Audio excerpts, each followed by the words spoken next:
Hi everybody, and welcome to today's webinar presented by the Servant Leadership Institute in Carlsbad, California. I'm Carol Malinsky, Director of Content and Curriculum, and I'll be hosting today's webinar, How to Be an Adaptable Servant Leader. Our founder and CEO, Art Barter, is with us today to guide us through some real-life challenges that call us to be adaptable as servant leaders. Good morning, Art. Good morning, Carol. Good morning, everyone. How are we doing today? Hope everyone's having a great day. We're just really thrilled to be with you today, so thanks for joining us. Yeah. Before we get started, we'd like to invite you to live tweet during the webinar using the hashtag SLIWebinars. And we don't want to forget to tell you that registration is now open for our 2018 Servant Leadership Conference, Shift into Drive, Navigating Servant Leadership. And you want to take advantage of this now because our early bird rate is in effect. And in order to benefit from today's discussion, we'll be including time for questions at the end of the broadcast. And here's how you submit those questions. As you see on the right-hand side of your screen, there is a box where you can type in your questions. Feel free to ask those questions at any time during the webinar, and we'll get to as many questions as we can later in the program. We'd like to thank everyone in attendance today and give a shout out to our friends Blythe Aiken at West Living and David Suter at CBSI San Diego and our friends at Classical Academies. Thanks so much everyone for joining us thanks today. everybody. Yep, SLI is a leadership development organization dedicated to the teaching, the implementation of servant leadership. We believe that servant leadership is to inspire and equip the people that we influence. Servant leadership takes that traditional power model of leadership and turns it upside down, demonstrating that the leader exists to serve all of those he influences. Today's webinar is about how to be an adaptable servant leader. Art, as we talk about this subject, are there certain servant leadership behaviors that support this skill of being adaptable? Well, I would say they all do. But to be an adaptable leader that people will follow, of course, you have to have trust in them, and your motives have to be pure and adding value to them. And because when you're an adaptable leader, you have to make decisions sometimes on the fly, which we say they're command decisions, in order for people to be together as a team and move forward as a team. Yeah, you've got to have some trust. You've got to have the right motives. You've got to listen to the people that you listen to. I could go through every one of them and see what's going on. And I'm going to talk about Houston in a minute. If you think about what's going on in Houston right now, think about the different behaviors that the leaders there are experiencing. There's a lot of listening going on.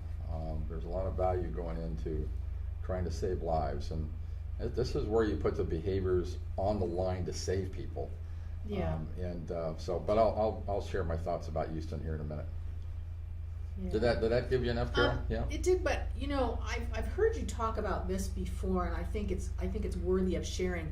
You used an example of going to see your doctor. Yes.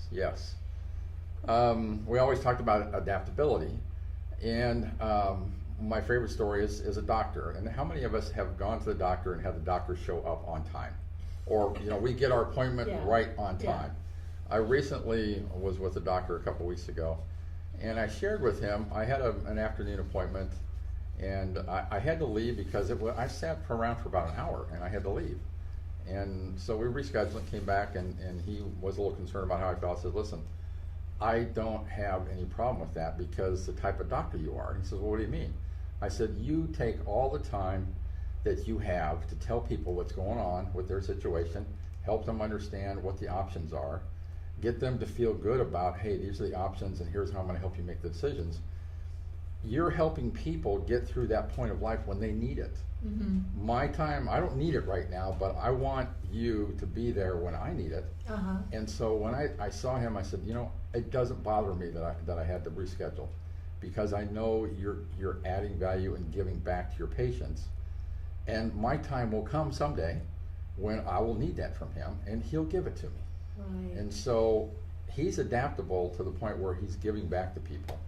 And it's okay with me. We can't get so tied up on schedules.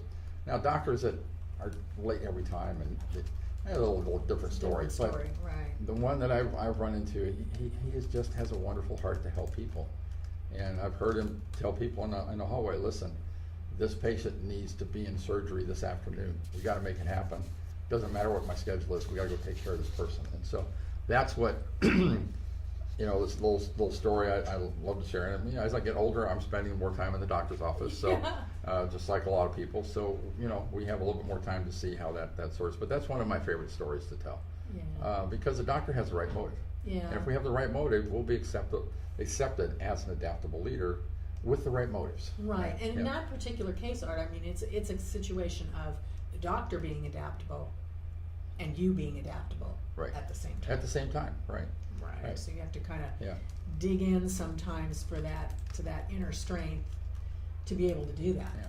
And I've had doctors where I go in and they just spend a couple of minutes, they tell me what to do, and they turn around and walk out, and I'm going, well, I'd like to have a little conversation. I'd like to have it. And so, you're more adaptable when you see someone who really is adding value to you. So, right. Yep. Right. Now, our approach today with this webinar is a little bit different because we're going to approach it with different scenarios that will give people an example of instances when you really do need to adapt as a servant leader. Right. The first one we're calling the bob and weave. Okay, all right, good. Great. We're talking about our bobbing and weaving today, and I'm going to share some thoughts about Houston because Carol reminded us about half hour before broadcast today that, in spite of all the challenges we had today, in not having a room to go to, having to move equipment, having to move backdrops, having to set things up, being an adaptable leader, if you look at Houston right now and Texas, their leaders are being pushed to the limits. And they're in survival mode right now. They're trying to save lives. And their adaptability is really being pushed to the limit. And if we were to sit back and watch what occurs with our leaders there, celebrate the lives that they can save, the people that are going through that, I'm not sure I can add anything more to that today. We're going to try. But this morning I was driving to work, and I didn't have to drive through any water, and I wondered how my community would be if we had 5 feet of water throughout our town, throughout our community, and had no power and no gas and no electricity, no. How would our community come together? And I think what we're seeing down there is adaptability in leadership, but also adaptability in the human spirit. Yes. And in the U.S. human spirit, in people coming together. And I saw one interview this morning where a gentleman says, I haven't experienced this much love in a long, long time, where people are coming together to help each other. And if you think about the challenges that we have in this country, and then we have something like this where people come together, you go, we can do this. We can be adaptable to the situation, and we can be successful to save lives. And so I would encourage everyone to keep an eye on Houston. If you're a person of faith, pray for them. Mm-hmm. Pray for the folks that are trying to rescue people. Pray for the people who need to be rescued. Pray for all the people who are serving people that don't have homes anymore. And if you're not a person of faith, just keep them in your thoughts. And if you have a chance to give to an organization or help an organization in whatever way you can, go make it happen. But I can share our challenges with being adaptable today with technology, but it doesn't come close to what's going on down in Houston. So that's my best example of bobbing and weaving that I can give you right now. And there's going to be lessons. We're going to watch what goes on in Houston. We're going to watch the success stories. And my guess is that we'll bring some of those success stories to you in the conference or sometime over the next year, because that's going to be servant leadership at its finest in saving lives. And so we're very committed to servant leadership, and this is an opportunity for people who believe in that to really put it to actions. And we always say, Carol and I, it's your behavior. In today's situation, Houston leaders need to behave in certain ways. So anyway, I think we probably covered the bob and weave for quite a bit, didn't we? I think we probably have. Yeah. Now, this next scenario, the slide makes me laugh, is called the Never Let Them See You Sweat. And let me give you a scenario. If a certain servant leader is to remain a calm, non-anxious presence, how does he or she lead the team when there's a change in company direction or a conflict in the group? Well, if we I start with Houston again, and you watch leaders get up and give statuses on things, you don't see the leaders yelling and screaming. You don't see them panicking. They understand that in a storm, a leader has to be calm. And I think the British have it pretty well set, that statement of keep calm and carry on. Yeah, you don't want to let people see you sweat. You may be inside just turning it upside down, but when you lead an organization, they look at you to be calm through the tough times. It's easy to be calm through the good times, but when the tough times come, they need to see a leader that really believes in the future of the organization, believes in the future of people, and believes that together they can do anything. And to encourage people to really think about it that way, we don't want to let people see us sweat. Now, on the flip side, there's transparency, and I will challenge every leader that's listening today that when you get in tough times, talk about the tough times. Yeah. Share with people that you're going through tough times. Let them know the challenges you're having, what you're doing to get over those, and let them know you don't have all the answers, especially those closest to you. My senior team, we sit down, I don't know everything, and leaders need to admit that they don't know everything, but they know where to get the information. So listen to your advisors, listen to your inner circle, but show that faith, show that belief in the future of your organization, even in the tough times. You're doing the right thing. It will get you there.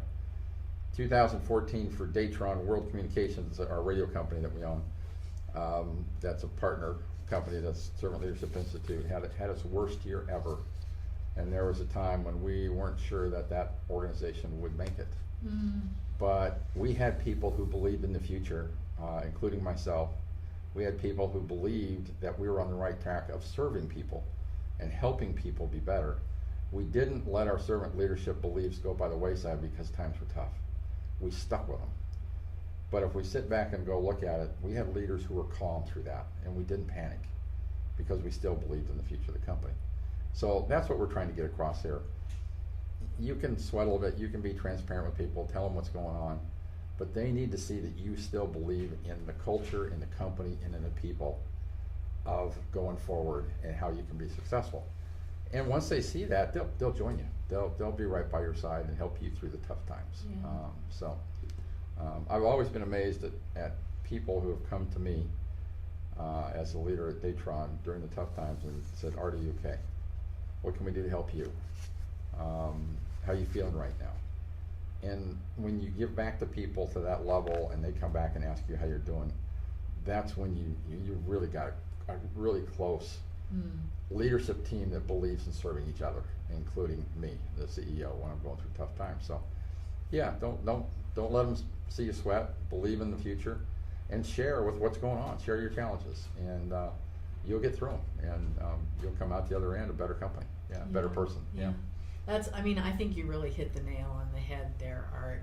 I have worked for leaders in past lives that unfortunately did not have that calm, non-anxious presence, and it just it shakes you to your core when you have the feeling that your leader doesn't even know it does what's going on. Yep. Mm-hmm. So to remain calm with your team, calm in their presence, that may mean that you need somebody in your life where you can be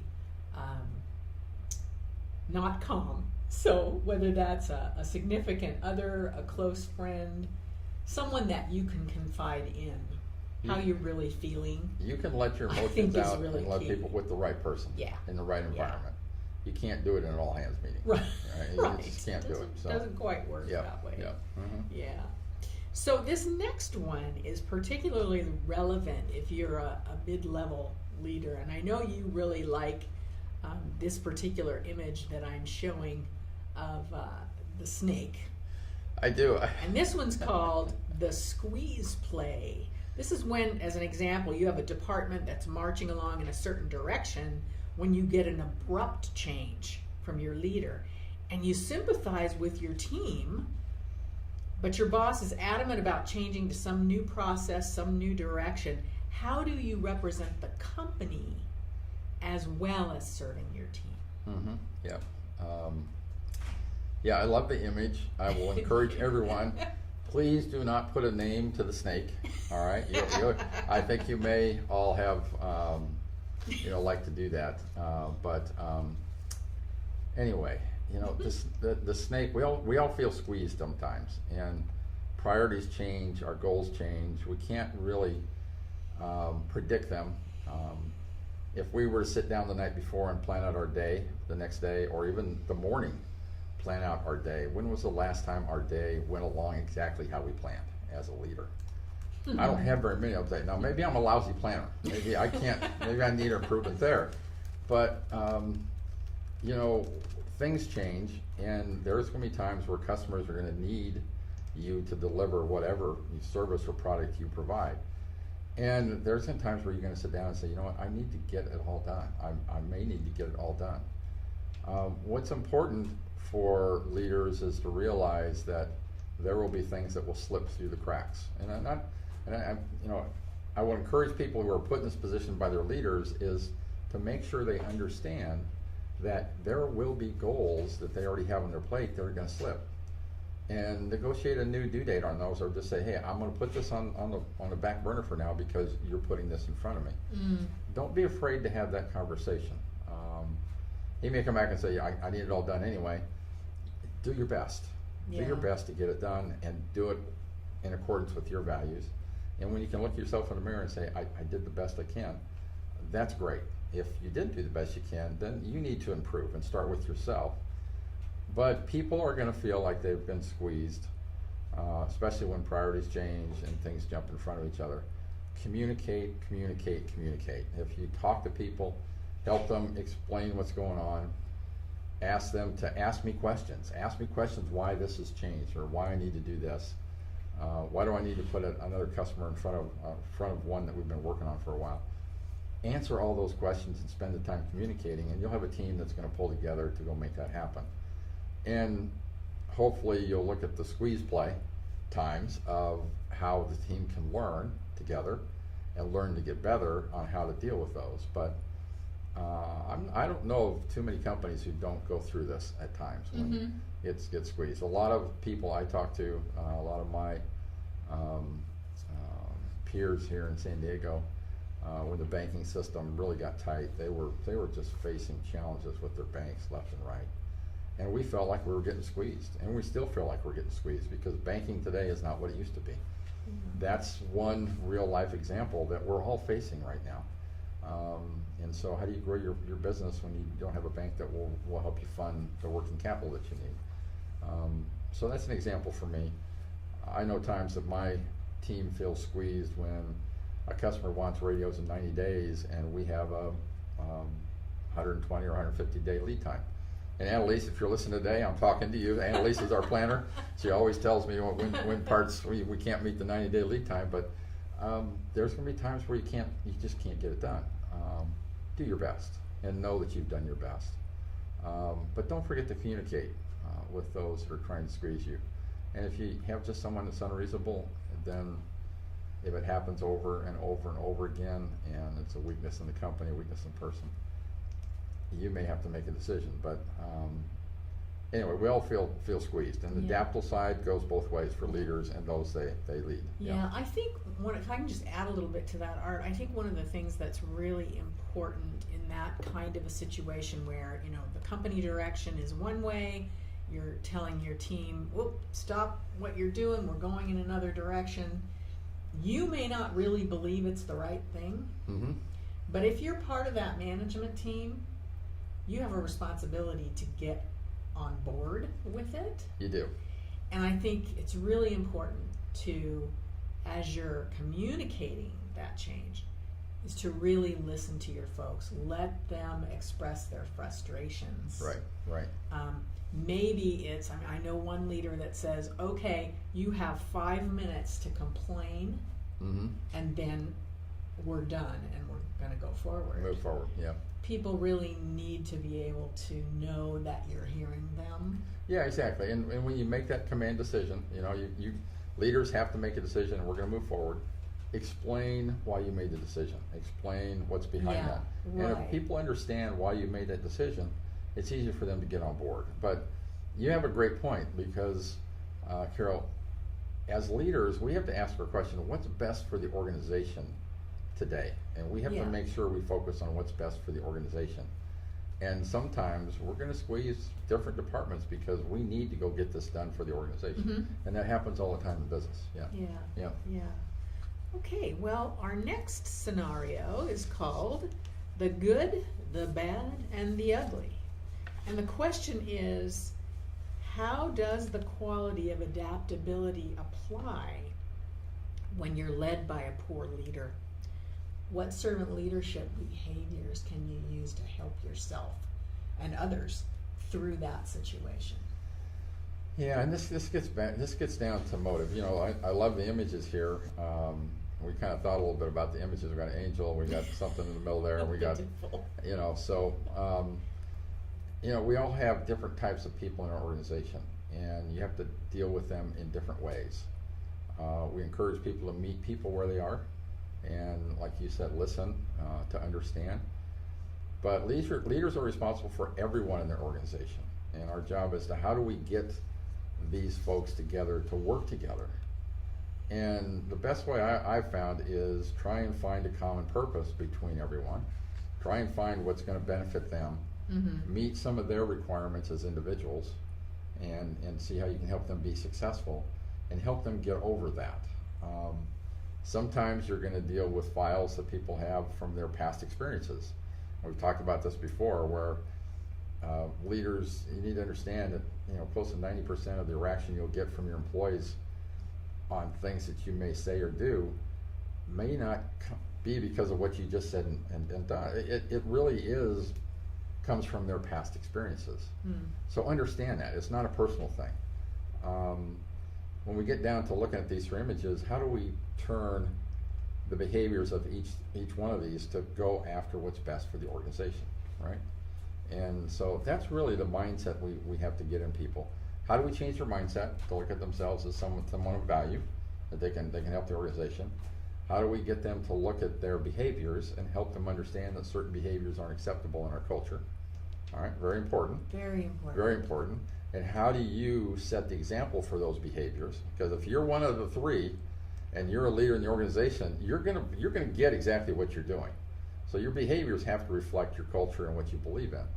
And when you do that, they'll start to follow and behind you and go, okay, this leader is serious about changing their behaviors and changing and being serious about the culture and values. If you don't do that as a leader, you're going to get exactly what you practice. And I've seen it over and over and over again in organizations and cultures. The organization reflects the leader. It reflects the leadership. And so learn how to deal with these different types of individuals. Meet them where they are. Ask them questions about, help me understand, listen to what they have to say. Carol was great in that. Listen to what they have to say. Understand their challenges. Try to help them get over their challenges. And some may never want to come out of this behavior form, and then you have to make a decision whether or not you're going to keep them on or you're going to share them with your competition. And that's up to you. But you've got to deal with, you're going to have these in your organization. Everybody does. And you've got to learn how to deal with them. And the best way is meet people where they are, and be steadfast in your own behaviors and your beliefs and your values and your purpose of the company. And you'll get people to stand behind you. So I just noticed something that's kind of weird. We're in a different setup, as I explained earlier. We got pushed in another room because lights weren't working this morning. But I just noticed when I'm looking at Carol, I'm looking to the right. When you're looking at me, she's looking to the left. So I'm not sure how it's appearing on the sign, but it looks like we're not looking at each other right now. So just bear with us today. We're doing that punching and moving right now. So yeah. You know, if I can add just one little thing to the good, the bad, and the ugly. In some cases, this may be where you need to pull out your skills of leading up or leading with your peers. Mm-hmm. And it really gives you an opportunity, I think, when you have a peer leader who's not maybe behaving quite the way they should, to be that example. And you alluded to it, Art, as far as, you practice your behaviors Mm-hmm. and role model, really, for people. You have to, and you have to show them what a good servant leader is. Yeah. You have to show them that, not just talk about it, but show them. And when they show it, and they know you're serious about it, and you have the right motives to add value to them and help them get better, you're going to see an organization that's going to move ahead faster than you ever dreamed would move ahead. And Yeah. teams are going to be successful, and they're going to be celebrating their success before you even realize they've hit their goal. And it's amazing how fast things happen when you've got a team that you really trust and works together Right. and believes in themselves. Right. And it's our responsibility to create that culture Yeah. of trust and working together. So the response that you will have will surprise you. The response will amaze you, and the response will change you. It will change you as a leader when you see people latch on to serving others and helping others be successful, because the stories that you see are just going to keep you going and going to incentivize you to get better. So keep at it. Keep at it. Yeah. Mhm. Okay, let me describe our final scenario, and I call this one the switch play.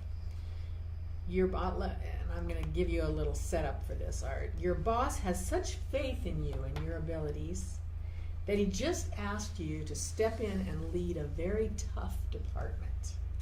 The group is totally siloed in the organization, and they've been doing the same processes for years and years.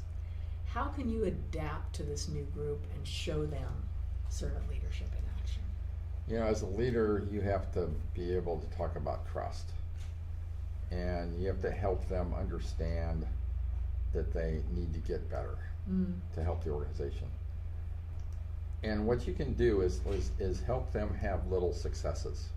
Don't start with the big success and say you've got to go from here to here in 1 week, but give them little goals where they can have some experience of success working together, and then show them how that success has impacted the teams outside of their organization, right? Oh, And that's so interesting. you can work together and then teach them, hey, this is the positive impact you had on the rest of the organization by doing this. So if you have little successes along the way, that's really going to help them. But you need to understand them. You need to listen to them. Carol and I were talking beforehand. Sometimes we bring in new people and we don't want to change anything for the first 90 days. Learn how we do things and then go from there. Same thing goes with the leader. Learn how they do things and then go from there and understand where they're sitting and what their position is. And if we do that, that really helps. One of the things that I've done as a CEO when I see a group in my company that isn't performing is I will go meet with them, and I'll spend an hour or two with them. I'll go through our mission and purpose of the company. I'll go through our values. I'll prepare a slide that will go, this is the challenges I've seen come out of this group where we're not either living our purpose or living our values. I'll talk about the ability that's in the group and how they have the knowledge and character to really do perform at the level I expect them to do. Let them know that if we don't see changes, that there are going to be some repercussions with that. And you don't have to be stringent with that, but just say, hey, if I can't get you to change and understand that you need to do something different, then I'm going to have to make some changes. And I finish with telling the team that I need your A game right now. The organization needs your A game. And that's what I need you to bring. Talk about the mission and purpose of your organization. Talk about the values of your organization, your culture. and then sit down and say, hey guys, I really need your help. I really need your help right now because customer needs this. We need to do this in the marketplace. I've got this going on. Help them understand why, but really encourage them. I need your A game. Let them also understand if we can't get to the A game, then I need to make some challenges. But I'm going to give them a chance to get the A game first. And if they can't get there, then I will help them get there. Mm-hmm. Because that's my role as a leader, is help them Mm-hmm. get there in the silo. People that are in those silos, and I think people deep down really want to get out of those silos. I know people are, when times get tough, people go back into their silos. And we saw that at Datron, where when we had tough times, people would go back to where they're safe. Yeah. Because being exposed outside is not a comfortable space. You still need to have that trusting, safe environment for people to stay in that area outside of their own area and let them feel safe. They need to feel safe out there. And so you just have to be very, very focused on keeping that safe environment for them to learn, to make mistakes. One of our sayings is, forget the mistake, but don't forget the lesson. Yeah.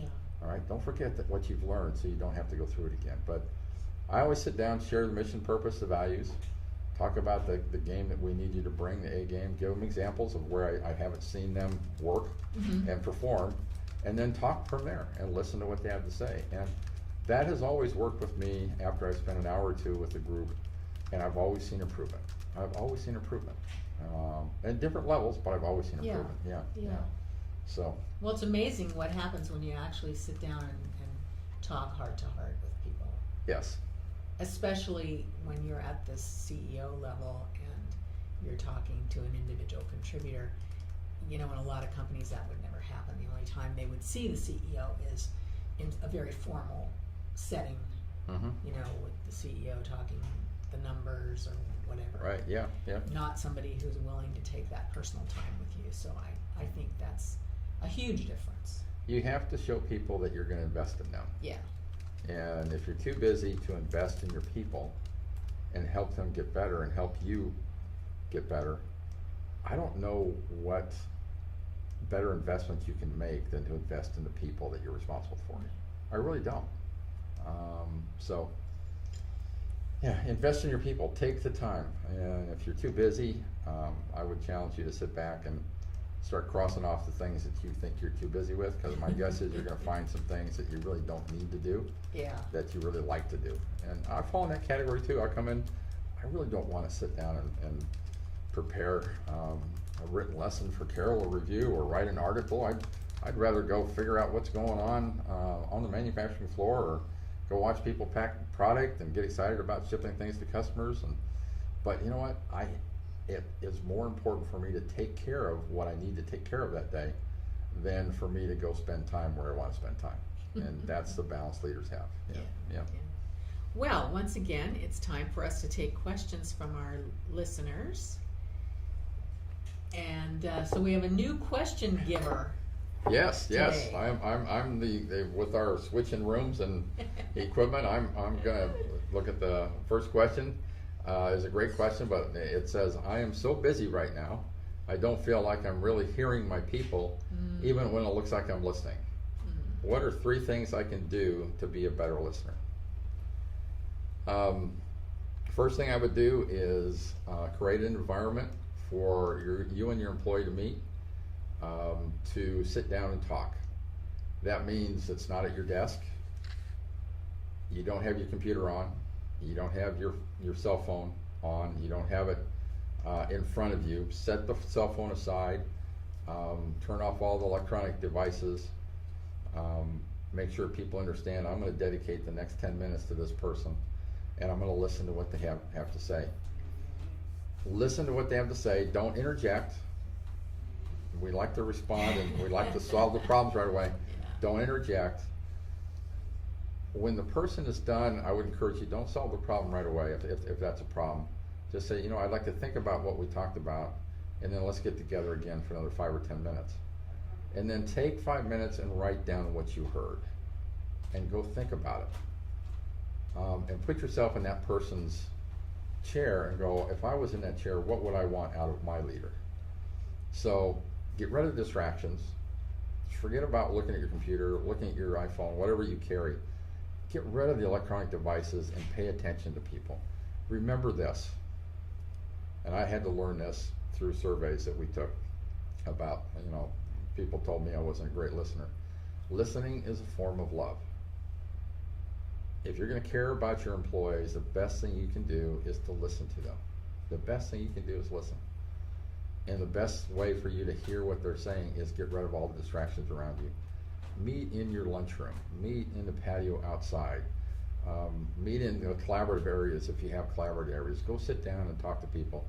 If they want to talk in an office, then go sit in a chair on the other side of your desk and go do face-to-face if you haven't created that safe environment. Those are things you can do right away to show people that you really care and that you want to listen to them. So get rid of distractions, focus on them for 5 or 10 minutes. Don't solve the problem right away. Write down after they've left what you heard and think about it, and then go back to them within a day or two. Keep your promise that you'll get back to them, and then talk about, okay, what do we need to do with that? So if there's anything. So you got to get rid of this. You are not too busy to listen. Trust me. Yeah. You're not too busy. I thought I was too busy, and when I sat down and looked at the things and people challenged me in what I was doing and where I was investing time, I didn't have anywhere to go. I did not have anywhere to go except to go, I need to get rid of all this non-value added stuff that I think is important that really isn't. So I hope that helped with the 3 things that you were looking for. All right, second question. Another good one. I have people on my team that it seems like no matter what I do, they maintain a negative attitude. What would you do about this? Oh, that's a great question. Yeah. We feel your pain. We feel your pain. There are people that when you walk down the hallway and you see that person coming towards you, or you're in the parking lot or in the lunchroom, you just want to turn around and walk the other way, because you know if you stop and say hi to them, they're going to suck the life right out of you. They're going to suck it right out of you. And people who don't have anything positive going on around them, and they're always negative, you can listen to them.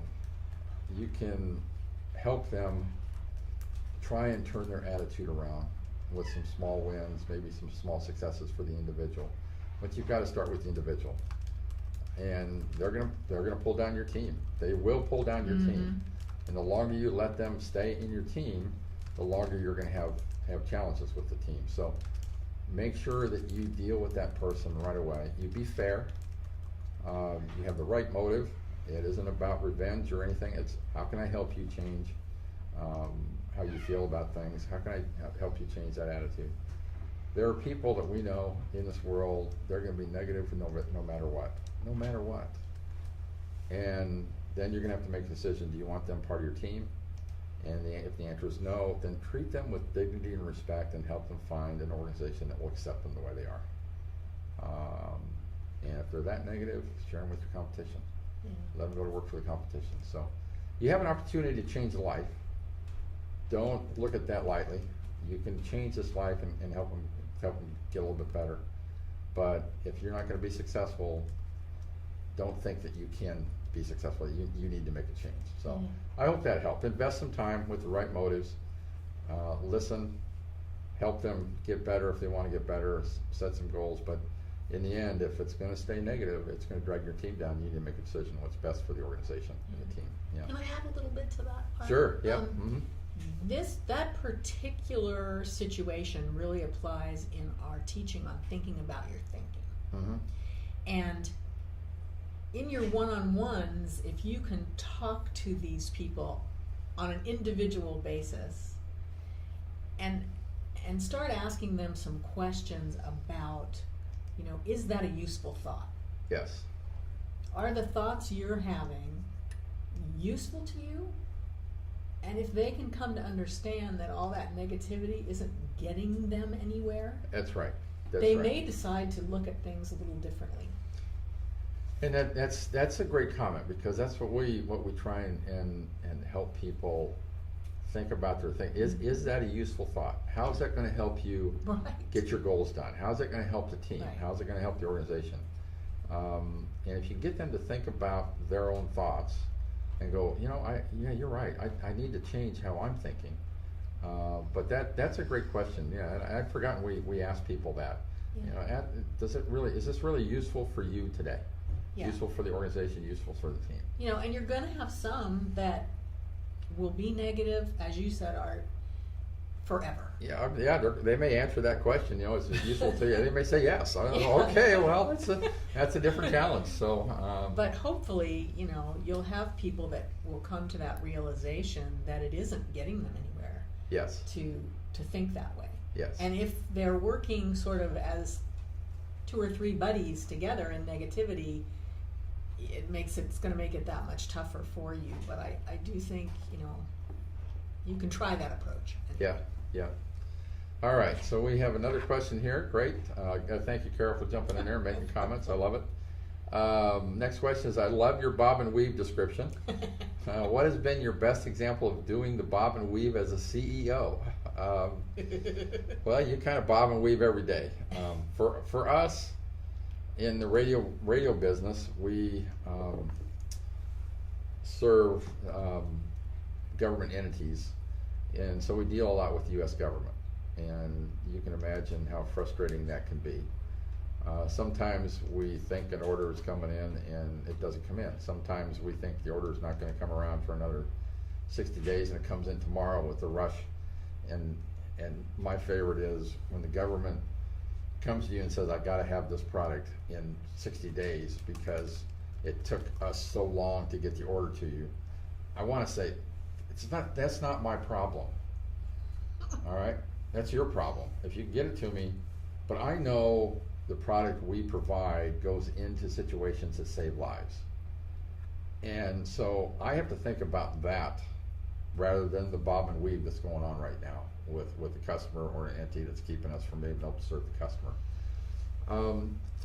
The other bob and weave is people, when you deal with people. And the best example I can think of off the top of my head is when you have individuals who love to have recognition and love to have you pat them on the back, or they love to show up at your door and say, do you have a minute? And you say no, and they walk in your office anyway. I mean, okay, do I sit back and punch them out like a boxer does? No, you can't punch them out. But they asked a question, you answered it, and it doesn't matter what the answer is, they're going to come in and talk anyway. Those are situations where you just gotta push back and say, you know what, it's time to go to your corner. In the boxes, you need to go, and when I can meet with you, I will get back and we'll spend time together with you. So, for us, government entities, we do exporting. We've got interesting finance things that we do, and it's in a world. We do business around the world, and every political event in the world impacts our customers somehow. We have a major program that we're developing for one of our customers. They're supposed to be here in a couple weeks to sign up the system. They had an event in the country. They can't come until October now, November. It's a multi-million-dollar program. It's going to impact our quarter and impact it big time. And so we're trying to figure out how do you serve the customer and at the same time be successful in what you want to do. So those are a couple examples I can think of. I could probably tell you a whole lot. When CEOs get drug into situations that you're really not supposed to take care of. If you're saying yes to every time someone walks in your office, you need to think about that, and maybe you're creating that bob and weave on your own. Your behavior is creating that. You need to start saying some things differently and going, you know what, I don't want to engage in this match right now because this is really your responsibility to take care of. I've given you the authority, I've given you the empowerment, you need to latch on and go take care of this. I don't want to hold the ball. Give it back to them. So yeah. I hope that helps you with a couple of from the CEO level where we bob and weave. And I mentioned the bank earlier. The bank, you bob and weave with the bank all the time. Things change. In our business, we get notes from customers that says, I paid you. We go to our bank. We don't have it. It's the transaction between a bank in a foreign country and the U.S. bank here. And the banks don't talk to each other. And so we have to go find it.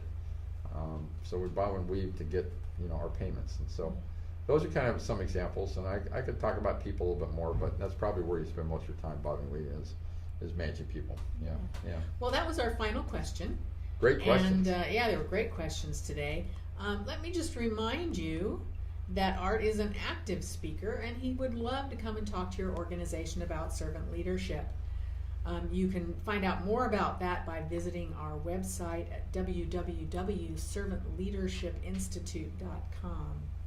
And as you go about the process of learning about servant leadership, don't overlook the book behind me on the poster, the Servant Leadership Journal. This is an in-depth look at servant leadership behaviors through the journaling process. It's a great tool on the journey into servant leadership, and it's available now on Amazon or on our SLI website. And I want to share with everybody, I journaled through my process in servant leadership. I still journal today.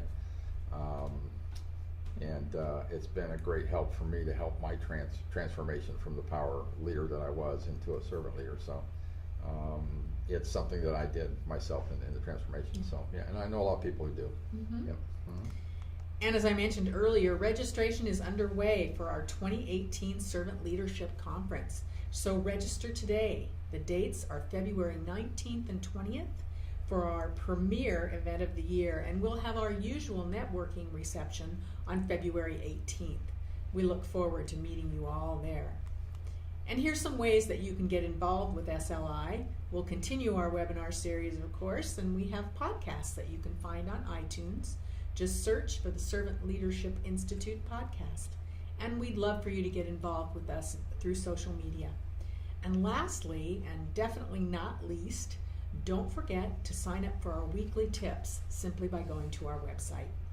Art, do you have any thoughts you'd like to leave us with as we close today's webinar? You know, in this world of social media, you mentioned social media, information flows so quickly at times.